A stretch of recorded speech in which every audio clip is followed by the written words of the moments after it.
Yeah, alright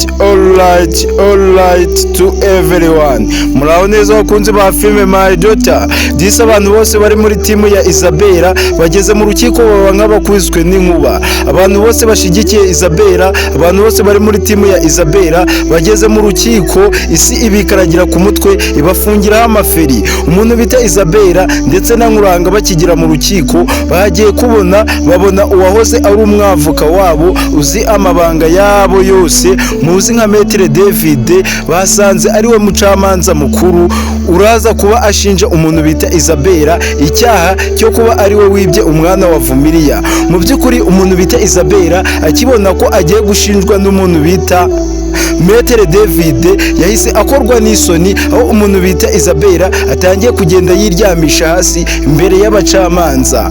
Umuntu bita Isabella icyuya cyamurenze, ubu tuvugana umuntu bita Isabella ntago ari kuvuga ngo ijwi risohoke. Umuntu bita Isabella rero ahangaha yamaze kubona neza ko ataraza gutsinda urubanza, aho Nkuranga ibyo akomeje kugenda abona mu maso ye bikomeje kugenda bibabisha kuri we, aho atarazi ko umuntu bita Maître David azi amabanga yabo yose. Murabizi ko Maître David niwe mwavoka wa mbere umuntu bita Isabella yazanye, amubwira amabanga yose, amusobanurira buryo ki umwana ari uwa Vumiliya, amusobanura buryo ki umwana yamwibye Vumiliya.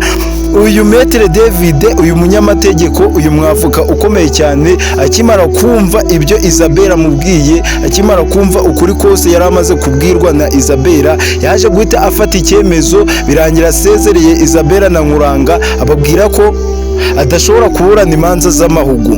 None ahangaha baje gusanga ari we uri kubashinja. Umuntu ugiye gushinja Isabella na Nkuranga ni umuntu uzi ibyabo byose, ni umuntu uzi amabanga yabo yose. Ese guys, murabona Vumiliya atagiye kuba yatsinda? Vumiliya agiye kubona umwana we. Abakunzi ba filime My Daughter abenshi bavugaga ko iyi filime uru rukiko rutangiye, dore ko uru rukiko rutangiye uru rubanza ibintu bitoroshe. Abakunzi ba filime My Daughter bifuzaga ko umuntu bita Vumiliya uko byagenda kose agomba gutsinda agasubirana umwana we. Ngira ngo mwabonye ko n'umuntu bita Maître Steven yari yahageze.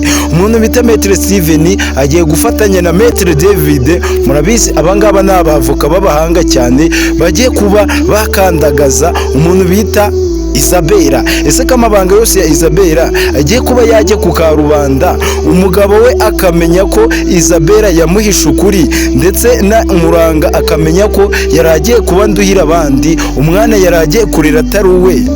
Murabona amaherezo nyuma y'uru rubanza ibintu biraza kugenda bite? Rero ibyo byose abakunzi ba filime My Daughter bakomeje kwibaza bijyanye n'uru rubanza, aho na se w'umwana wa Vumiliya ubu ngubu yaje kuba yitabira avuga ko agiye guhangana hasi no hejuru n'abantu bose baherereye muri timu y'umuntu bita Isabella. Timu ya Isabella igiye kuba yakorwa n'isoni, nubwo umwavoka wa Isabella muzi nka Maître Gatabazi yizezaga Isabella ko azakora buri kimwe cyose akaburana neza, kubera ko afite experience cyangwa se ubunararibonye mu bijyanye no kuburana imanza z'amahugu bagatsinda. Ariko baje gusanga umuntu bita Isabella yarakoze ikosa ryo kunaniranwa na Maître David, bikarangira Maître David amenya amabanga ya Isabella yose, akamenya ko umwana atari uwe. Umuntu bita Isabella yajya kugira n'umwaku agasanga umuntu bita Maître David bamuzamuye mu ntera, niwe ugiye kuba yashira ukuri ahagaragara. Abakunzi ba filime My Daughter rero murabizi neza ko umuntu bita Michel yari amaze igihe yarigize inshuti ku muntu bita Isabella. Abakunzi bose ba filime My Daughter bari kutubaza bati, ese ko twari tuzi ko umuntu bita Michel yari yaragaragarije umuntu bita Isabella ku rwego rwo hejuru ko ari inshuti ye magara, ko azamuhora hafi, na n'ubu kujya mu rukiko akaba yagiye amutwaje umwana, kandi tukaba tuzi ko intego za Michel yari yaravuze ko ari ukugira ngo umunsi w'urukiko nugera, umunsi urukiko rwageze, azashyire ukuri ahagaragara. Aho Michel ibyo yasezeranyije abakunzi ba filime My Daughter nibyo agiye kuba yabagezaho.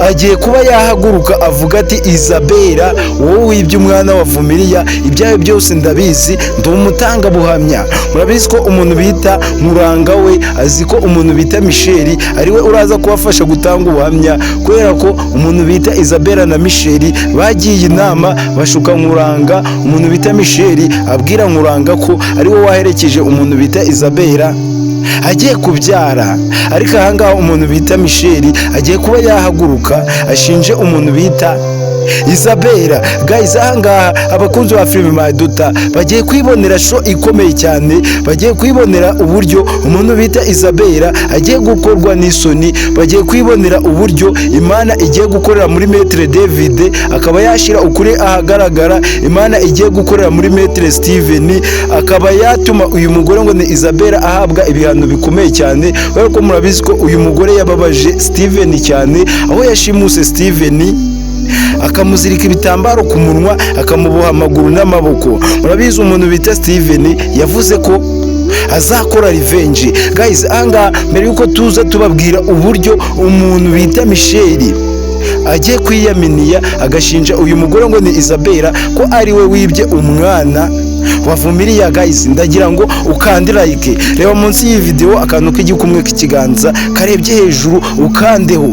Ni byiza ko buri wese udukurikiye akanda like, ubundi dukomeze twimanukire nk'abakunzi ba filime Maidota. Ikindi kintu usabwa ni ugukanda subscribe, reba hasi aho ngaho, reba munsi y'iyi video ahantu handitse subscribe ukandeho rimwe kugira ngo winjire mu muryango w'abakunzi ba filime Maidota, w'abantu bakunda utuntu tw'ubwenge tugenda tubagezaho umunsi ku wundi. YouTube channel yitwa Big Bless TV murabizi ni iyanyu, kubera ko izabafasha kugenda ibona utuntu tw'ingenzi cyane muba mukeneye in your daily life. So rero nk'abakunzi ba filime Maidota, ikindi kintu usabwa gukora, urasabwa gushira udutima twinshi hasi muri comment, urasabwa kuvuga ati Michel hejuru, urasabwa kuvuga ati Maître David hejuru aho hasi muri comment, unashiramo udutima twinshi cyane, kubera ko Imana igiye kuba yakorera mu muntu bita Maître David akaba agiye gufasha